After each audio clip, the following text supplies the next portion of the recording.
PM Modi के Canada दौरे से पहले वहां कुछ सिख संगठन क्यों कर रहे विरोध। कनाडा के प्रधानमंत्री मार्क कार्नी की ओर से G7 शिखर सम्मेलन का न्योता मिलने के एक हफ्ते बाद प्रधानमंत्री नरेंद्र मोदी कनाडा के लिए रवाना हो चुके हैं। पीएम मोदी के कनाडा पहुंचने से पहले वहां कुछ सिख अलगाववादी संगठन उनके खिलाफ प्रदर्शन की तैयारी कर रहे हैं। वो पीएम मोदी को दिए गए न्योते का विरोध कर रहे हैं। इससे पहले शनिवार को ओटावा में सिख समुदाय से जुड़े कुछ लोगों ने पार्लियामेंट के सामने विरोध प्रदर्शन किया। लेकिन जानकारों का मानना है कि मोदी के इस दौरे से भारत और कनाडा के रिश्तों में सुधार आ सकता है और दोनों देशों के बीच द्विपक्षीय व्यापार संबंध बेहतर होने की भी संभावना है। कनाडा पहुंचने से पहले पीएम मोदी 15 और 16 जून को साइप्रस में रहेंगे। इसके बाद मोदी कनाडा के अल्बर्टा प्रांत में मौजूद कैनेनास्किस जाएंगे। यहां वो G7 शिखर सम्मेलन में हिस्सा लेंगे और फिर 18 जून को क्रोएशिया के लिए रवाना होंगे। भारत G7 का सदस्य नहीं है, जिसमें Britain, Canada, France, Germany, Italy, Japan और संयुक्त राज्य अमेरिका शामिल है। लेकिन 2019 से भारत को G7 के शिखर सम्मेलनों में आमंत्रित किया जाता रहा है। साल 2015 के बाद प्रधानमंत्री मोदी की यह पहली कनाडा यात्रा होगी। माना जा रहा है कि मोदी के साथ साथ ये मार्क कार्नी की भी कूटनीतिक परीक्षा होगी। 2015 से लेकर अब तक 10 साल में भारत कनाडा के बीच काफी कुछ बदल चुका है। 2023 में कनाडा में खालिस्तान समर्थक हरदीप सिंह निज्जर की हत्या हुई थी। कनाडा के तत्कालीन प्रधानमंत्री जस्टिन ट्रूडो ने इसमें भारत की संलिप्तता का आरोप लगाया। इसके बाद से दोनों देशों के बीच तनाव बढ़ गया। अब कनाडा में जस्टिन ट्रूडो की विदाई हो चुकी है। हालांकि ट्रूडो की पार्टी सत्ता में है और इस साल के आम चुनाव के बाद मार्क कार्नी ने कनाडा की सत्ता संभाली है। कनाडा में सिख संगठनों का विरोध। प्रधानमंत्री नरेंद्र मोदी को G7 का न्योता मिलने के बाद कनाडा के कुछ सिख संगठन नाराजगी जाहिर कर रहे हैं। स्थानीय मीडिया ओटावा सिटीजन के अनुसार शनिवार को सिख समुदाय से जुड़े लोगों ने पार्लियामेंट हिल में विरोध जताया। इनमें से कई लोगों के हाथों में खालिस्तान समर्थन वाले झंडे थे। बीते हफ्ते इन सिख संगठनों ने मार्क कार्नी से प्रधानमंत्री मोदी के दिए गए G7 के न्योते को वापस लेने की अपील की थी। वर्ल्ड सिख ऑर्गेनाइजेशन कनाडा और सिख फेडरेशन कनाडा जैसे समूहों के प्रतिनिधियों का कहना है कि जब तक भारत निज्जर मामले में चल रही जांच में सहयोग नहीं करता और कनाडा के मामलों में हस्तक्षेप करना और कनाडा में सिखों को निशाना बनाना बंद करने का वादा नहीं करता, तब तक मोदी को दिया गया निमंत्रण वापस ले लिया जाना चाहिए। हालांकि भारत सरकार ने अतीत में इस तरह के आरोपों से लगातार इनकार किया है। कनाडा के भारत के साथ संबंध तब तनावपूर्ण हो गए जब 2023 में पूर्व कनाडाई प्रधानमंत्री जस्टिन ट्रूडो ने भारत सरकार पर कनाडा में सिख अलगाववादी नेता हरदीप सिंह निज्जर की 18 जून 2023 को हुई हत्या में शामिल होने का आरोप लगाया। भारत सरकार ने निज्जर की हत्या में अपनी संलिप्तता से इनकार किया है। भारत कनाडा पर सिख अलगाववादियों को सुरक्षित पनाहगाह देने का आरोप लगाता रहा है। भारत ने 2020 में हरदीप सिंह निज्जर को आतंकवादी घोषित किया था। समाचार एजेंसी रॉयटर्स के मुताबिक सिख फेडरेशन कनाडा के प्रवक्ता मोनिंदर सिंह का कहना है कि पीएम मोदी के निमंत्रण पर कुछ शर्तें होनी चाहिए। उनका कहना है, उनके साथ कोई भी मीटिंग इन शर्तों पर होनी चाहिए कि वो और उनकी सरकार अब तक जो सामने आया है क्या उसकी जिम्मेदारी लेंगे, जो कि अब तक नहीं ली गई है। ब्रिटिश कोलंबिया के सरे में मौजूद गुरुद्वारे के सदस्यों ने प्रधानमंत्री कार्नी को पत्र लिखकर कनाडा सरकार से अनुरोध किया है कि वह भारतीय प्रधानमंत्री नरेंद्र मोदी को आगामी G7 शिखर सम्मेलन में भाग लेने के लिए दिए गए निमंत्रण को रद्द कर दें। गुरु नानक सिख गुरुद्वारा, जहां 2023 में हरदीप सिंह निज्जर की हत्या कर दी गई थी, ने कहा कि वे इस निमंत्रण से निराश और चिंतित हैं। उनके पत्र में कहा गया है, सिख समुदाय इस कूटनीतिक कार्रवाई को न्याय, नागरिक सुरक्षा और राष्ट्रीय संप्रभुता के प्रति कनाडा की प्रतिबद्धता को कमजोर करने वाला मानता है, जो संभवतः राज्य प्रायोजित हिंसा और विदेशी हस्तक्षेप के प्रति सहिष्णुता का संकेत देता है। कनाडा के समय के अनुसार यहां रविवार को लोग और एक ट्विस्ट विरोध प्रदर्शन की योजना बना रहे हैं। कनाडा के सरकारी न्यूज चैनल CBC के अनुसार शनिवार को अल्बर्टा के कैलगरी शहर में सामाजिक कार्यकर्ता जुटे और रविवार को होने वाले प्रदर्शनों के लिए पीपुल्स फोरम आयोजित किया।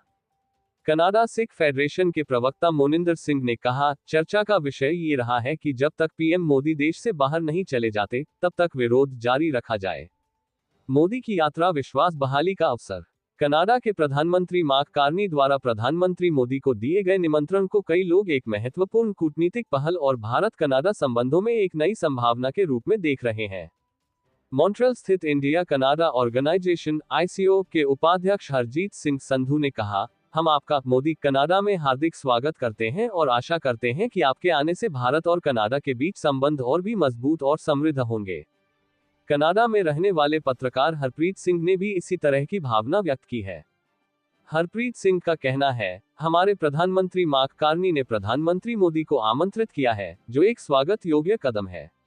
पिछले कुछ सालों में भारत और कनाडा के बीच कुछ मुद्दे रहे हैं और मुझे उम्मीद है कि इस बैठक के दौरान चीजें सुलझ जाएंगी और एक नया रास्ता चुना जाएगा, जहां दोनों देश विकसित और समृद्ध होंगे।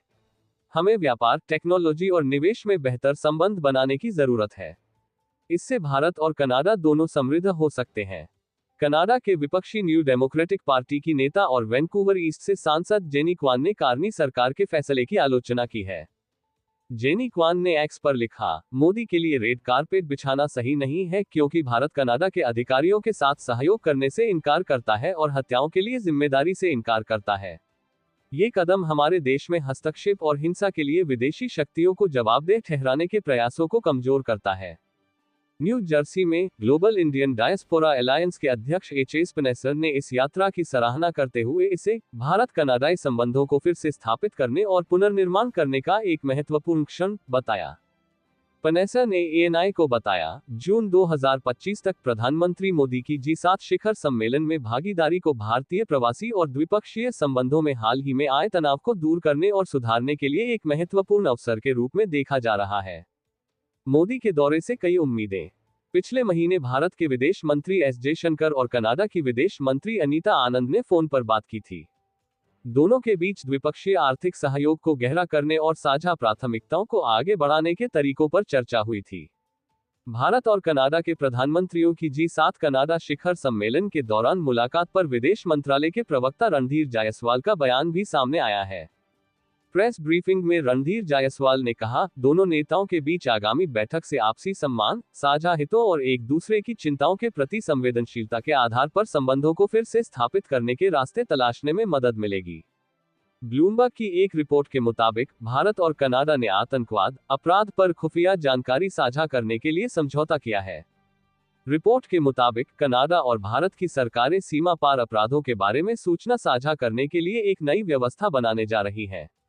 ये संबंधों को फिर से मजबूत करने की दिशा में ताज़ा कदम है। इस रिपोर्ट ने पहचान उजागर न करने की शर्त पर अधिकारियों के हवाले से बताया कि नई व्यवस्था, जिसमें दोनों देशों की कानून प्रवर्तन एजेंसियां शामिल हैं, उन्हें अंतर्राष्ट्रीय अपराध और सिंडिकेट, आतंकवाद और चरमपंथी गतिविधियों पर खुफिया जानकारी साझा करने की अनुमति देगी। क्या भारत कनाडा के रिश्ते सुधरेंगे? हालिया G7 शिखर सम्मेलन को भारत और कनाडा के बीच संबंधों को सुधारने के प्रयास के रूप में देखा जा रहा है, लेकिन निज्जर की हत्या की जांच की गुत्थी अभी भी पूरी तरह से सुलझी नहीं है। भारत के बाद दुनिया में दूसरी सबसे बड़ी सिख आबादी कनाडा में रहती है। यहां लगभग 8 लाख सिख रहते हैं, जो कुल आबादी का 2.1% है। 2021 की जनगणना के अनुसार सिख धर्म कनाडा में चौथा सबसे बड़ा धर्म है। सिख के इस समुदाय में खालिस्तान समर्थक एक्टिविस्ट भी शामिल हैं, जो भारत से अलग होकर एक सिख बहुल खालिस्तान की मांग करते हैं। भारत ने इस मांग का समर्थन करने वालों पर सख्त कार्रवाई की मांग की है। वहीं कनाडा ने भारत पर कनाडा की धरती पर सिख कार्यकर्ताओं को निशाना बनाकर व्यापक अभियान चलाने का आरोप लगाया है। कनाडा के पूर्व राजनयिक डेविड मैकिनन का मानना है कि मोदी को G7 शिखर सम्मेलन में आमंत्रित करके कार्नी ने सही निर्णय लिया है। डेविड मैकिनन ने जर्मन ब्रॉडकास्टर DW से कहा, कनाडा में और खासकर लिबरल पार्टी के भीतर इस फैसले की राजनीति आसान नहीं थी, लेकिन कार्नी ने सही फैसला किया। ये भी ध्यान दिलाना जरूरी है कि विपक्ष के नेता पियरे पोलिवेरे ने तुरंत इसका स्वागत किया। हालांकि मैकिनन ने कहा कि यह कहना अभी जल्दबाजी होगी कि दोनों पक्षों के बीच सब कुछ सामान्य हो गया है। कनाडा के पूर्व स्वास्थ्य मंत्री उज्जवल दोसांझ का मानना है कि G7 भारत और कनाडा के तनावपूर्ण संबंधों को फिर से स्थापित करने का एक बहुत जरूरी अवसर प्रदान करता है, विशेष रूप से खालिस्तान से जुड़े मुद्दे को लेकर चले आ रहे लंबे तनाव के कारण।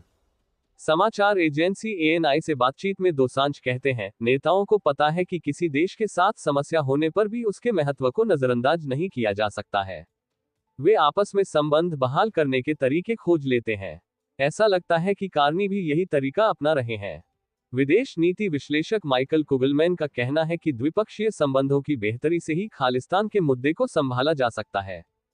फॉरेन पॉलिसी मैगजीन के लिए लिखे लेख में माइकल कुगलमैन कहते हैं, खालिस्तान का मुद्दा निश्चित रूप से एक नासूर बना हुआ है, और अगर सिख कार्यकर्ता विरोध प्रदर्शनों के जरिए मोदी की यात्रा को खराब करने की कोशिश करते हैं, तो ये फिर से भड़क सकता है।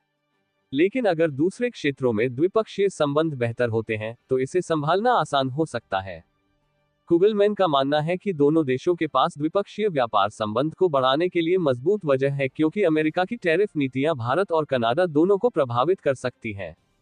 स्वस्ति राव अंतर्राष्ट्रीय संबंधों की विशेषज्ञ हैं और Manohar Parrikar Institute of Defence Studies से जुड़ी हैं। G7 और कनाडा से संबंधों को लेकर बीबीसी से बातचीत में स्वस्ति राव ने कहा था, जस्टिन ट्रूडो घरेलू राजनीति में उलझे हुए थे, अब मार्क कार्नी आ गए हैं। वह एक बात बहुत बेहतर तरीके से जानते हैं कि भारत के बिना दुनिया में किसी बड़ी आर्थिक योजना को आकार नहीं दिया जा सकता है। मार्क कार्नी एकदम से सब कुछ नहीं बदल देंगे। वह भी घरेलू राजनीति को देखते हुए कदम उठाएंगे, लेकिन भारत के लिहाज से भी यह बेहतर अवसर है। हम भी धीरे धीरे संबंधों को बढ़ाते हुए बातचीत का क्रम स्थापित करेंगे।